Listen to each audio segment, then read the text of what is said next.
Hello Infiniteers, and welcome back to Zootopia. At this point, we have finished the build exercise for both versions of the toy box, and now we can start working on the logic.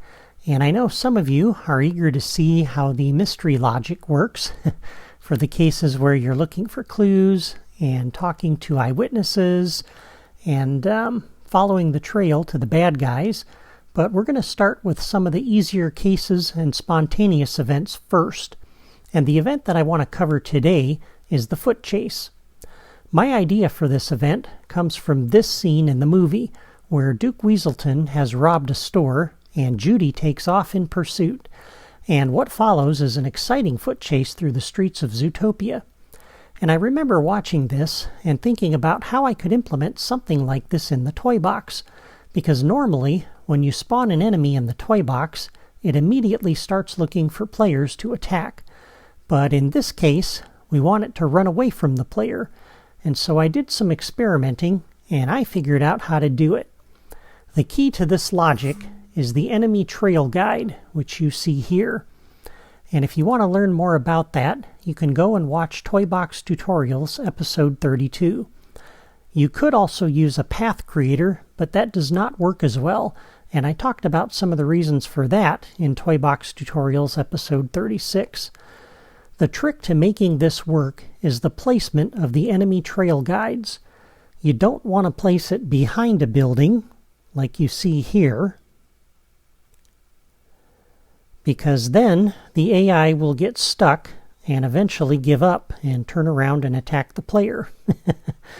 What you want to do instead is give the enemy a clear path to the enemy trail guide, kind of like this. So if the enemy starts at this point, I have placed my first enemy trail guide over here. And you say, well, that's not a very clear path because you got all these things in the way. But I did some experimenting with that and found a good placement for it. And the enemy, when he starts, he'll make a beeline for that path, that enemy trail guide, and he'll end up passing by the edge of this building so he doesn't get caught on it. And there's nothing on the edge of this building where he could get caught on it and stop. And so he'll just run along the edge of this building until he clears it. And then once he does, he'll make a beeline straight for the enemy trail guide. And then I placed the next one down at the end over here. And he'll make a beeline for that one. And if these things get in the way, you can always move them a little closer to the road. But he should run around those because there's nothing there that should hang him up. They're round, they're very small, so he should pass probably to the right of these. And we'll see that as we go along. But the idea is to provide him a relatively clear path. And if it's not clear, you just want him to be able to clear the obstructions along the way and not get stuck on anything when he's running past it. And that should work. But let's go ahead and look at the Creativitoys that I've placed ahead of time that we're going to need. And once again, I've only placed these out of the Creativitoys drawer. I have not hooked them up to anything. But here we have a locator in front of this door. We're going to use that for our starting point. The enemy will spawn over here, and I've got the little blue dot facing that direction where I want him to run. And it's important that this be placed far enough away from where the player is going to be talking to the townsperson so that they do not immediately turn around and attack the player. You want them far enough away where the enemy trail guide will take over and cause them to run away from the player in that direction. And then up here, I'm going to use a button temporarily to kick this off with. And we have a logic gate, a dynamic trigger, a friendly wave generator, a radar marker, a text displayer, an enemy wave generator, and I've got a loot drop manager. You don't really need this, but I'm going to show you how to hook that up anyway so you can recover the purse that he's stolen. We have the level starter, the sound effect generator, and an action enforcer. And you've already seen the two enemy trail guides that I placed over there. And I only placed two. You can make a chain of those for as long as you want and have the enemy run around the toy box for as long a chase as you want, but this gives you a good idea of the logic for how this works. Now, to save a little time, I have configured the waves for the friendly wave generator and the enemy wave generator. And this wave is configured to use one Miss Piggy costume. Again, try to pick animals, because this is Zootopia, so you want animal characters. And on the enemy wave generator, I am using FearTech student number 3. He seems to work pretty well with the enemy trail guides. The 1.0 enemies work pretty well with it. Some of the 2.0 and 3.0 enemies can have a little bit of a problem. But I like him because he's kind of an animal-looking character, and he fits into Zootopia pretty well. All right, let's start by configuring the toys here, the properties, before we hook them up. So on the dynamic trigger, we're going to connect that with a new actor connection to our friendly wave generator, to Miss Piggy. And on the properties for this, the target will be the connected actor. And the trigger distance I'm going to set to 6. On the radar marker, new actor connection, we'll connect that up to the friendly wave generator also, because we want a radar marker on Miss Piggy to bring the player over. And since this is a spontaneous event and it's not part of the main quest, I'm going to use the blue exclamation or question mark. Beacon visibility will leave to all. Beacon location needs to be the connected actor, and we'll leave both of these off. On the friendly wave generator, we've already configured the wave, as I showed earlier. On the properties, though, we're going to take the generation delay to 0, and under the generated friend options, we're going to set the behavior to jump up, because we want to try to get the player's attention, because she needs help. On the text displayer, we'll set the text duration to 4, text style to banner.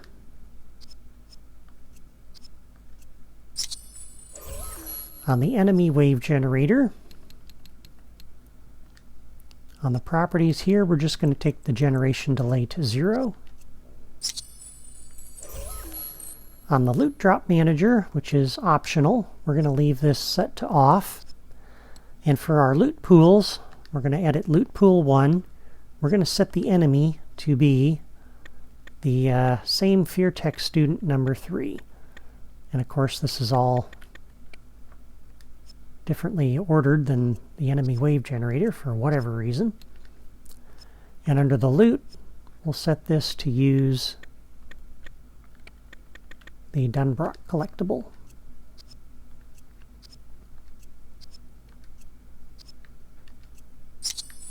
All right, the sound effect generator, we want to turn off the auto start or the 3D sound at speaker or locator.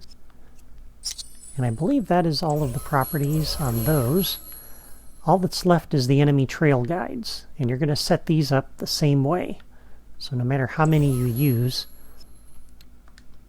you're going to set the enemy marching speed to 8. That's a good jogging, running speed that slower characters can keep up with. Focus level, leave that at 100 and leave this off. You don't want the enemy to teleport to this thing if he gets stuck, because that's going to look really weird and the player's not going to know where the enemy went. And we'll set the other one up down there the same way, and I've already done that ahead of time. Alright, we're going to use the button to kick this off. Eventually we won't need the button, but for today we'll use that. And when pressed, we're going to connect it to this logic gate and input. And the logic gate is really what we're going to hook up to kick off the mission. So eventually we're going to delete the button and hook something else up to this. And we're using the logic gate, so we only have one logic connection to make. Because to kick off the mission, we got a number of toys we need to invoke. So on the logic gate, new logic connection, on output, first thing we want to do is come over to the friendly wave generator and generate the wave. Oh, and by the way, we want to connect that up with a locator to our locator over here. That's where we want Miss Piggy to be. And we want the enemy wave generator. We'll do a new locator connection on that because we want the enemy to start here.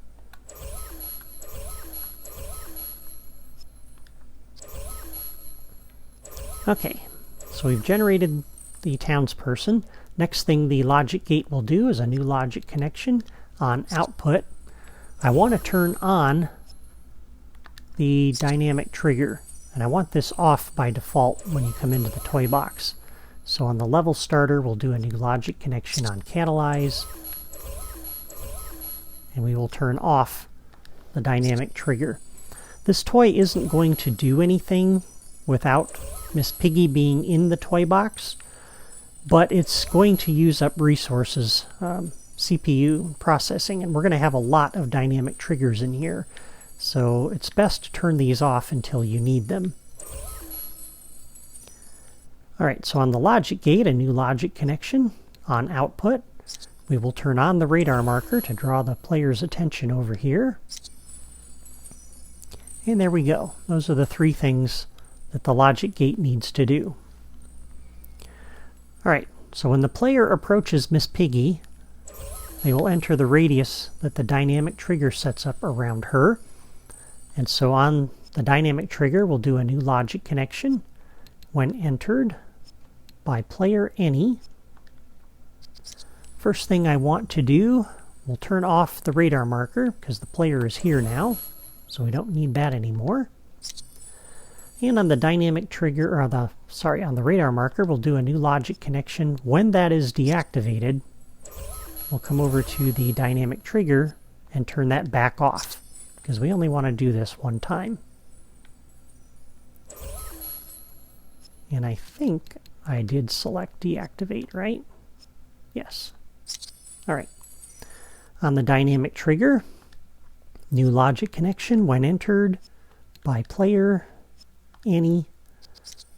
We'll come over to our text displayer, and under the negative category, Miss Piggy is going to say halt. She wants the thief to stop because he's taking off with her bag. And we're basically setting her up like a mission giver here. Alright, the next thing we want to do, new logic connection on the dynamic trigger when entered by player any. We want to generate the enemy. We'll generate the wave. And that'll put the FearTech student in here facing that direction. And it'll take a moment for him to generate. And that's everything that the dynamic trigger needs to do. Alright, so next on the enemy wave generator, we're going to do a new logic connection. When the enemy is generated, we're going to come over to the first enemy trail guide over here. And we're going to say summon the triggering enemy. And it's really important that you make that connection directly from the enemy wave generator to the enemy trail guide. Do not try to put a randomizer or something in there in between, because then that won't work. It won't know what the triggering enemy is. And so the logic connection needs to be direct. I'll talk about what you can do at the end of the video if you want to try to randomize it and have the enemy run off in a different direction each time you play. But for right now, let's keep it simple. We're going to send him over there. Alright, so that sends him in that direction. Now, when the enemy gets over here, we want to send him to the next one. So on the enemy trail guide, we'll do a new logic connection. When the unit has arrived, when the enemy has arrived, we'll send them down to the next enemy trail guide. We'll connect that up to this one, and we'll have that summon the triggering enemy. And if you want, you can place another one elsewhere in the toy box and have this one invoke that, and just create a nice chain. And and take the player on a nice chase through the whole toy box if you want. But I think that's enough. You don't want to make the chase too big or too long, because then it starts to get a little boring. And most likely the player's going to stop him before he gets too far anyway. All right. And then the mission's going to be over when the player defeats the enemy. So on the enemy wave generator, we'll do a new logic connection. When the wave is defeated, we will come over to our action enforcer, and we'll have that player celebrate. We'll have all the players celebrate. On the enemy wave generator, a new logic connection when the wave is defeated. We'll come over to the sound effect generator, go to the musical category, and play fanfare. That's my standard end of mission sound that I like to play to let the player know they were successful. And the last thing we should do is a little bit of cleanup. So on the enemy wave generator, a new logic connection. When the wave is defeated, we'll go ahead and take Miss Piggy out. So we'll come over to the friendly wave generator and defeat that wave. And the player shouldn't notice because you're going to be far away from this area. And that'll just be a good time to clean up the memory. Even if the player defeats her pretty quickly, their back's going to be to Miss Piggy as they're chasing the enemy, so we can take her out safely without being too jarring.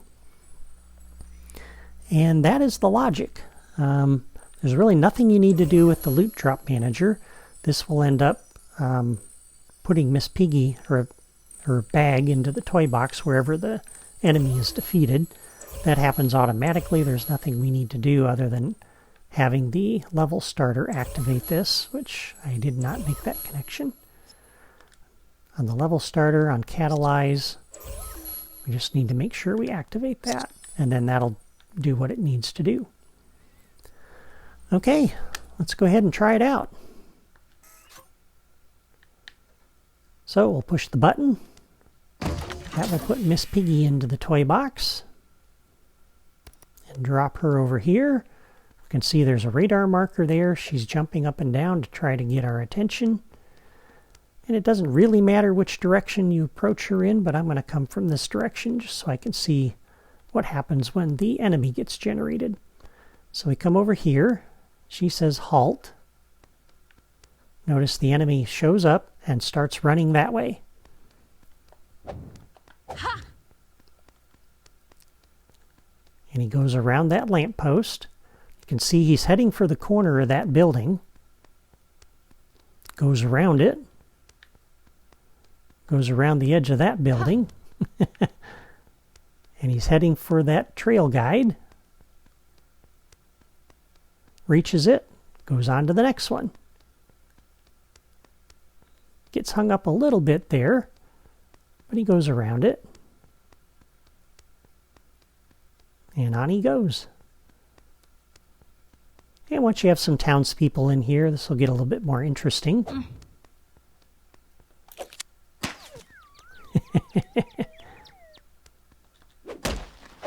you do the crime, you do the time. And then he disintegrates.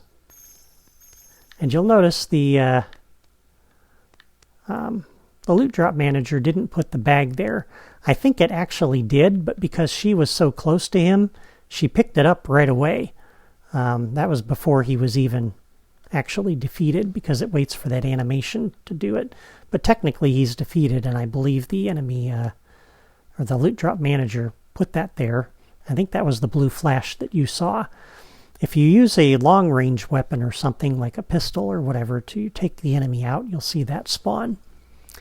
But that's how you can implement a foot chase in your toy box. And you can use this logic in all kinds of different toy boxes. Like a Star Wars toy box where the Jedi are chasing someone through the streets. Kind of like Anakin did at the start of Attack of the Clones, Episode 2. This works well in a Marvel toy box where the hero chases a villain through the streets of some city. But it's a fun way to do something different with the toy box enemies besides just fighting them. Now, if you want to introduce some randomness to this, as I said, you can't connect a randomizer between the enemy wave generator and the enemy trail guide. But what you could do is have the dynamic trigger invoke a randomizer and have the randomizer invoke a set of different enemy wave generators, each with the same enemy. And you could connect that up to different places around there. You could have one here that's going to head off that way. You could have one over here that's going to head off another direction. You could have one across the street that's going to head over in that direction. And you would have each of the different enemy wave generators invoke a different enemy trail guide. So like I said, you might have one over there, you might have one over there, and have the enemy kind of start away from Miss Piggy in that direction. And then you could connect a whole different trail of enemy trail guides to that and take the player on a different foot chase depending on which one it randomly selects when you play this. And so that's the way I would introduce some randomness to this. But I think you've got the general idea. But that's all for me today. Before you go, I'd appreciate it if you'd hit the like button and leave a comment to let me know what you think of this logic, or if there's anything you would do different. Also, if you enjoy Disney Infinity and you like my toy box designs, but you have not yet subscribed to my channel, just click my photo in the lower right corner of this video. Thank you for watching, and I'll see you next time.